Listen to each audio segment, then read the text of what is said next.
Well. Hello everybody, welcome to another news roundup. As I talked about in my last video, Annecy International Film Festival is happening this week, and boy oh boy did we get quite the announcement. While I expected perhaps a follow-up on Incredibles 3 and a deep look into Hoppers and Toy Story 5, as the program schedule suggested for the latter, we got something super big with a brand new original feature film announced, Gatto. The film is coming from Enrico Casarosa, director of Luca, taking us back to Italy, this time Venice, as we follow a black cat named Nero. The synopsis Pixar puts out state Nero is indebted to a feline mob boss, so he finds himself forced to forge an unexpected friendship that may finally lead him to his purpose. This is vague as of now, which makes sense as it's slated for a theatrical release in 2027, though we have some additional information to go off of from attendees of the panel. An article from a site called Screen Daily broke down a lot more of the panel than most of the trades, as they called attention to the town having superstitions towards Nero, the cat boss who Nero is in debt to being named Rocco, and one of Nero's friends, a street musician named Maya, who may build that unexpected friendship they reference.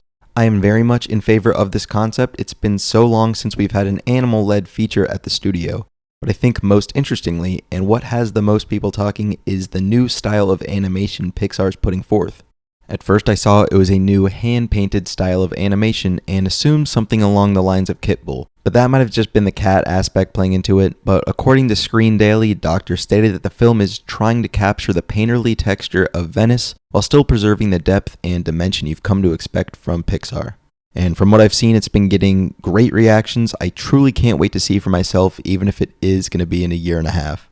There's a few things to look at in regards to this film. We go a bit deeper on this channel than most. Firstly, I believe the character of Maya lines up with an open casting call from last year, where they were looking for voice actors for Romani characters. The first one was for 17-year-old Lena. It's a different name than Maya, but I've always seen them use placeholder names in this type of call. Her bio states she is a passionate violinist who spends her days as a street musician and her nights working a dishwashing job at a restaurant.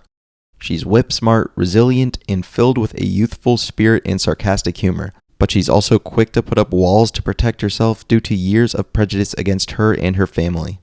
And based on the street musician angle we know to be true, this lines up quite well and provides additional characteristics to expect. Also, the prejudice lines up with the town's behavior towards Nero, so that might build their initial bond.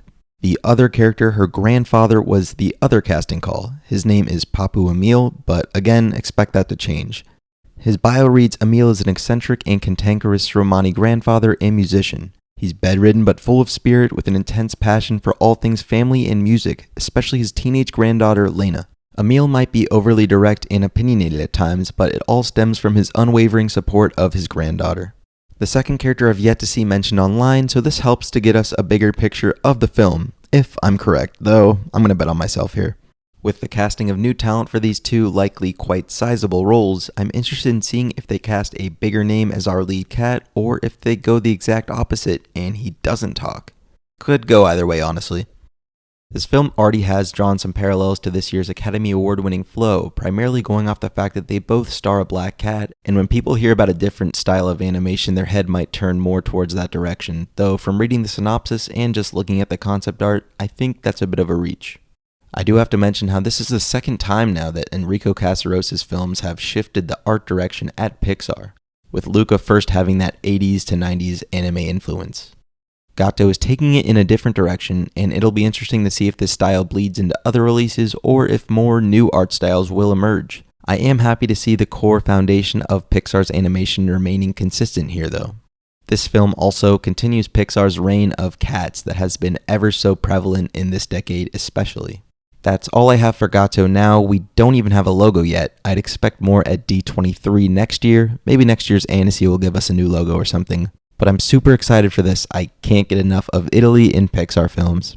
There's a few more details we can go over, though the meat of the presentation was this in terms of announcements. They showed a lot of Elio, but I think it's the same half hour of footage they've been showing to press for the last few months.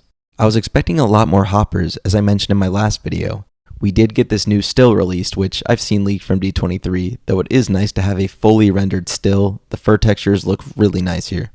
I was expecting a trailer to be released soon. It would have to come out on Tuesday or Wednesday next week. maybe it could be a theatrical exclusive with Elio, but I haven't seen any online listings yet. So maybe they're holding it for either Fantastic Four First Steps or Freakier Friday.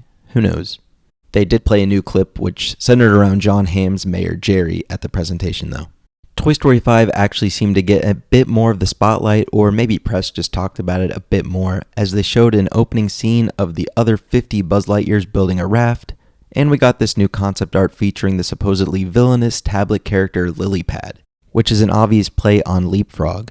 The return of Joan Cusack as Jessie was heavily publicized today, not too sure why since this was to be expected. An interesting thing that I found that is new, however, again from Screen Daily, huge shout out there, is that Bonnie is now 8 years old, indicating a 3-year time jump from the 4th entry in the series. That means this movie takes place around 2010, so I'm sure we'll hear more about what happened in those 3 years, what has happened to Woody that he has come back to the rest of the gang, and if it's just a temporary thing, but it does kind of cure some worries that immediately after 4, he just undid what he just did. This sums up pretty much everything we got. No Incredibles 3 announcements made here, but it is looking like that 2028 release date will be its home. But I think everything here that we talked about is really exciting, and I'm super excited for the slate we have ahead of us here. Thank you all for tuning in. Very quick turnaround on these last 2 videos. I hope you all enjoyed. I'm excited to hear everyone's thoughts on these new announcements. I'm going to try to be back again soon to talk about Elio once it releases, as well as all current and future Pixar projects. Please subscribe if you haven't already, and I'll see you all in the next video. Goodbye.